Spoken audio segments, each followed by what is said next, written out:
नारायण नारायण नारायण। मनुष्य मात्र को क्या करना चाहिए? भाग 2। श्री सुखदेव जी कहते हैं, सृष्टि के प्रारंभ में ब्रह्मा जी ने इसी धारणा के द्वारा प्रसन्न हुए भगवान से वह सृष्टि विषयक स्मृति प्राप्त की थी जो पहले प्रलय काल में विलुप्त हो गई थी। इससे उनकी दृष्टि अमोघ और बुद्धि निश्चयात्मिका हो गई। फिर उन्होंने इस जगत को वैसे ही रचा जैसा कि यह प्रलय के पहले था। वेदों की वर्णन शैली ही इस प्रकार की है कि लोगों की बुद्धि स्वर्ग आदि निरर्थक नामों के फेरे में फंस जाती है। जीव वहाँ सुख की वासना से स्वप्न सा देखता हुआ भटकने लगता है, किंतु उन माया में लोकों में कहीं भी उसे सच्चे सुख की प्राप्ति नहीं होती। इसलिए विद्वान पुरुष को चाहिए कि वह विविध नाम वाले पदार्थों से उतना ही व्यवहार करे जितना प्रयोजनीय हो। अपनी बुद्धि को उनकी निसारता के निश्चय से परिपूर्ण रखे और एक क्षण के लिए भी असावधान न हो।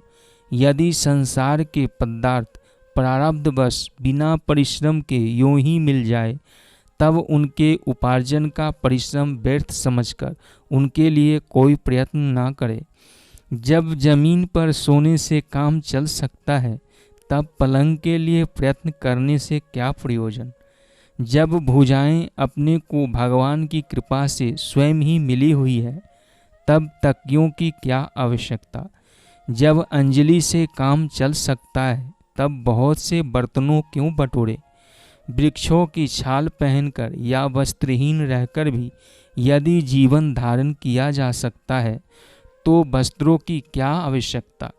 पहनने को क्या रास्तों में चिथड़े नहीं है। भूख लगने पर दूसरों के लिए ही शरीर धारण करने वाले वृक्ष क्या फल फूल की भिक्षा नहीं देते। जल चाहने वालों के लिए नदियाँ क्या बिल्कुल सूख गई है। रहने के लिए क्या पहाड़ों की गुफाएं बंद कर दी गई। अरे भाई, सब न सही, पर क्या भगवान भी अपने शरणागत की रक्षा नहीं करते।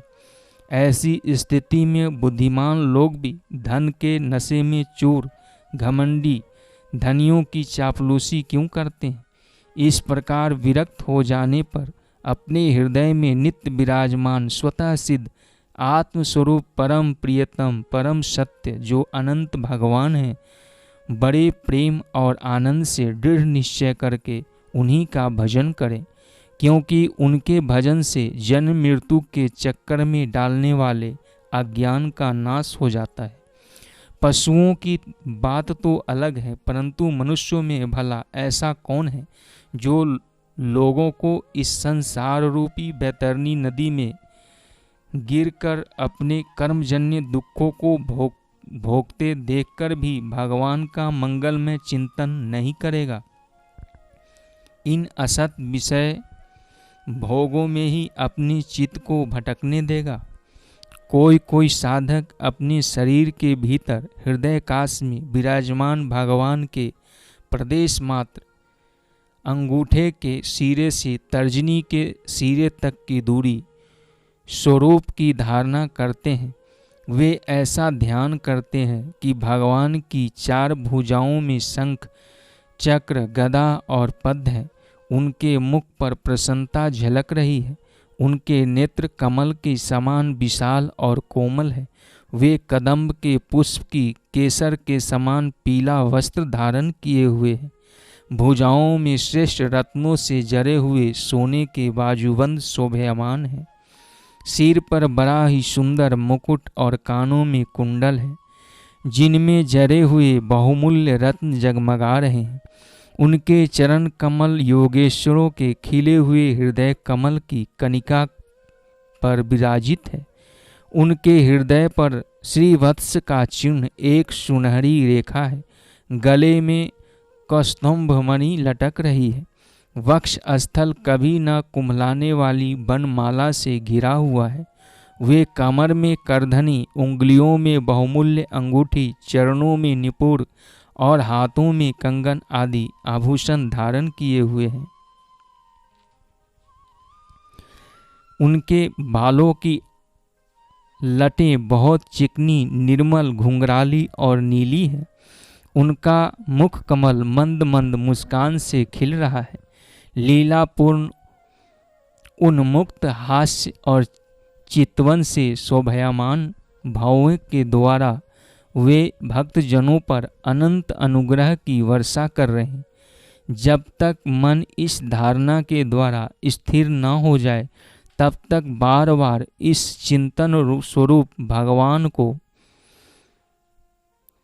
देखते रहने की चेष्टा करनी चाहिए। भगवान के चरण कमलों से लेकर उनके मुस्कान युक्त मुख कमल प्रयत्न समस्त अंगों की एक एक करके बुद्धि के द्वारा धारणा करनी चाहिए।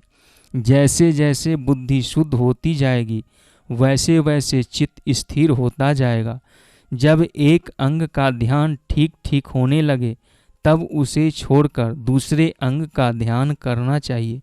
ये विश्वेश्वर भगवान दृश्य नहीं दृष्टा है।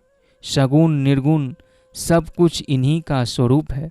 जब तक इनमें अनन्य प्रेम में भक्ति योग न हो जाए तब तक साधक को नित्य नैमित्तिक कर्मों के बाद एकाग्रता से भगवान के उपयुक्त सूथल रूप का ही चिंतन करना चाहिए।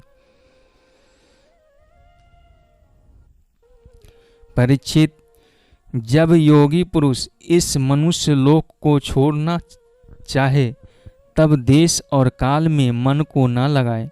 सुखपूर्वक स्थिर आसन से बैठकर प्राणों को जीतकर मन से इंद्रियों को संयम करे। तदंतर अपनी निर्मल बुद्धि से मन को नियंत्रित करके मन के साथ बुद्धि को क्षेत्रज्ञ जीवात्मा में और क्षेत्रज्ञ को अंतरात्मा में लीन कर ले। फिर अंतरात्मा को परमात्मा में लीन करके धीर पुरुष उस परम शांति में अवस्था में स्थिर हो जाए। फिर उसके लिए कोई कर्तव्य शेष नहीं रहता। इस अवस्था में सत्वगुण भी नहीं है। फिर रजोगुण और तमोगुण की तो बात ही क्या। अहंकार, महातत्व और प्रकृति का भी वहाँ अस्तित्व नहीं है। उस स्थिति में जब देवताओं के नियामक काल की भी दाल नहीं गलती तब देवता और उनके अधीन रहने वाले प्राणी तो रह ही कैसे सकते हैं।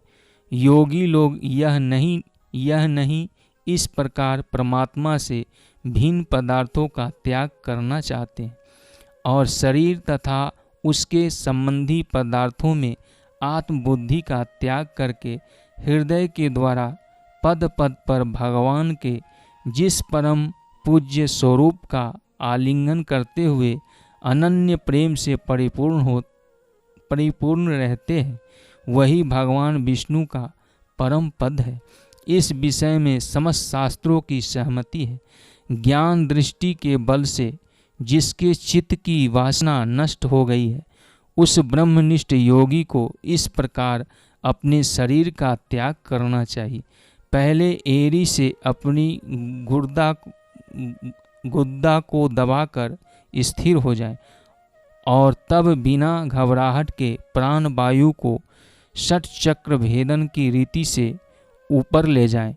मनस्वी योगी को चाहिए कि नाभि चक्र मणिपूरक में स्थिर वायु को हृदय चक्र अनाहत में, वहाँ से उदान वायु के द्वारा वक्ष स्थल के ऊपर विशुद्ध चक्र में, फिर उस वायु को धीरे धीरे तालु मूल में विशुद्ध चक्र के अग्रभाग में चढ़ा दें। तदंतर 2 आँख, 2 कान, 2 नासिका छिद्र और मुख, इन 7 छिद्रों को बंद करके उस तालु मूल में स्थित वायु को भौंों के बीच आज्ञा चक्र में ले जाएं। यदि किसी लोक में जाने की इच्छा न हो तो आधी घड़ी तक उस वायु को वहीं रोककर स्थिर लक्ष्य के साथ उसे सहसार में ले जाकर परमात्मा में स्थिर हो जाए।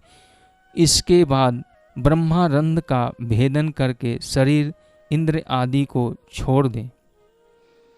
नारायण नारायण नारायण। आगे तीसरे भाग में आगे की कथा बताई जाएगी। नारायण नारायण।